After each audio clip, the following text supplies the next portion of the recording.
Hello, my name is Nate Jackson, and I'm the Criterion collector, reviewer, collection person of guys and things and sorts.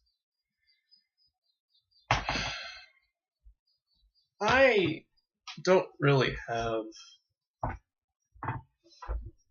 a very large interest in making movies for myself. I don't have an interest in being a director or anything like that.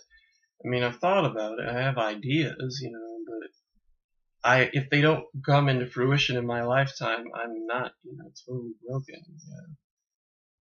That being said, if I ever did make a movie, I would not record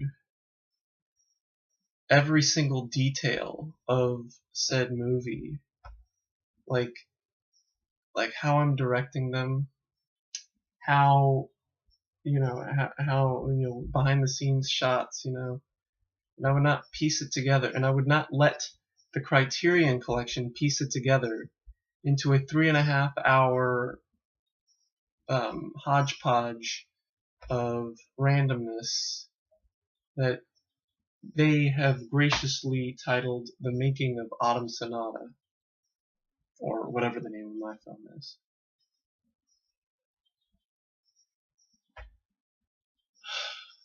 That's all I'm saying. Anyway, number 60, Autumn Sonata, Ingmar Bergman and Ingrid Bergman, the Bergmans together.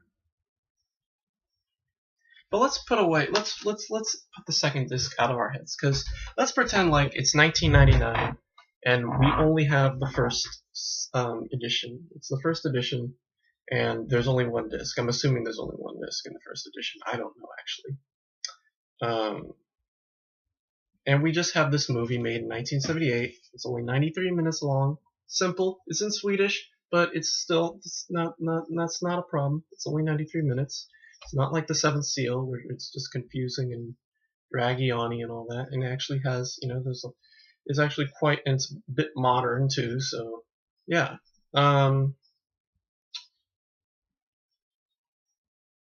So basically, this movie is about. I'll give you the plot. It's about this woman named Charlotte who's a mother, and she goes to visit her eldest daughter.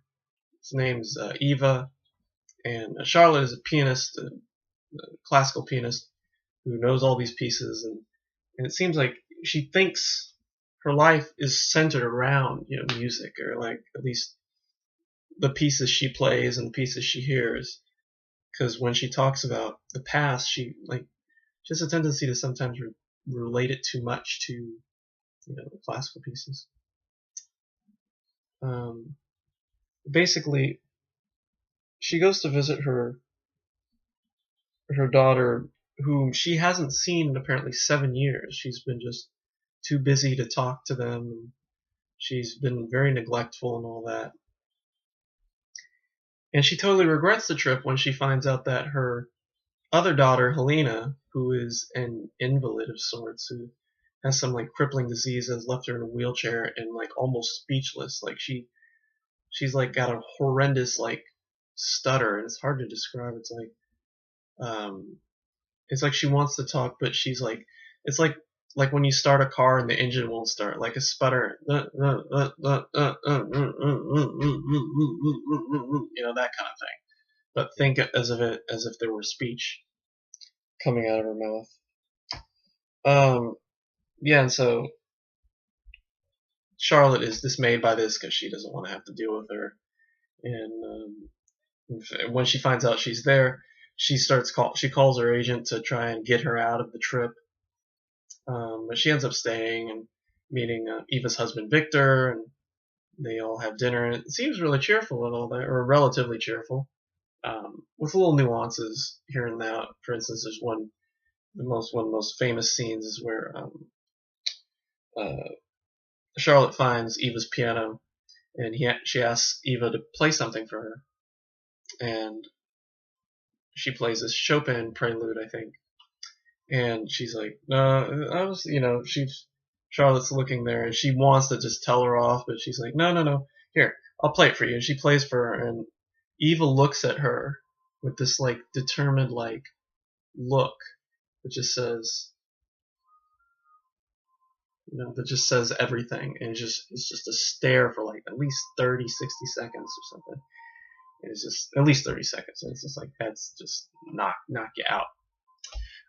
Yeah, so basically, yeah, there's that, and yeah, eventually one night she ends up having, Charlotte ends up having this nightmare, and she wakes up, and Eva wakes up, and they end up having this conversation that eventually turns into them fighting about the past and how Charlotte neglected her, and she ends up blaming Charlotte. Eva ends up blaming Charlotte for Helena's disease because her last husband or lover, Leonardo, had just recently died, and her and Helena, I guess, Leonardo and Helena got along really well together, and when he went away and when Charlotte went away and she took Leonardo with her, she ended up, I guess, Helena ended up getting really sick because of it, and yeah, so it's like, it's a matter of like, but then again, Charlotte comes back and ends up blaming Eva for so many things, and so at one point it's sort of like who do you believe, whose side do you choose, It's interesting, and basically the movie ends with Eva writing a letter to Charlotte and asking Victor to mail it, and at the beginning and the end he's like the narrator. He like introduces the movie and ends the movie, and he reads the letter, or like he opens the letter and he puts it back in the envelope, and it's like, so it's not determined whether or not he even mails the letter. So a lot of questions that are left unanswered, but it's still an interesting movie. It's definitely, Ingmar Bergman and Liv Ullmann, just their performances, that whole night scene, they knock it out of the park. So yeah, there's basically that, and that's about the plot of the movie. As far as Bergman's directing is concerned, I think, yeah, this is the second Bergman film we've had since The Seventh Seal. I know it's definitely not the last. I think the best thing about it is the fact that I think it's shot beautifully. First of all, the title, Autumn Sonata, a lot of orange, a lot of yellow textures in the lighting and all that, and I think it really, like, all that lighting that happens before the huge fight really sets the tone for just like how uneasy and how uneven the relationship is between Charlotte and Eva. And yeah, that's all I seriously have. I gotta keep this one short because, yeah. So yeah, basically, I'm giving this a B+. It's a great acting from the two actresses. I just feel like it just felt a little too open-ended at times, and that's where the B+ comes in. Bergman and Ullman killed it. Yeah, that's all I would say about their acting. And yeah, that's all I got. So B+. Good, pretty good movie. Supplements. Oh god, supplements. New interview with actor Liv Ullmann. This 20-minute interview with her talking about her experiences on the movie.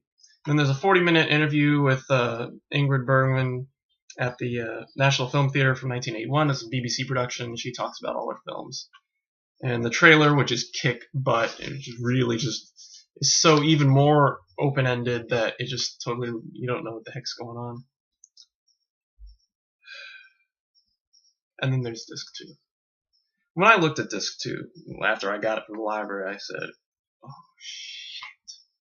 Because I knew it would be in Swedish, which means I knew I couldn't fast forward through it.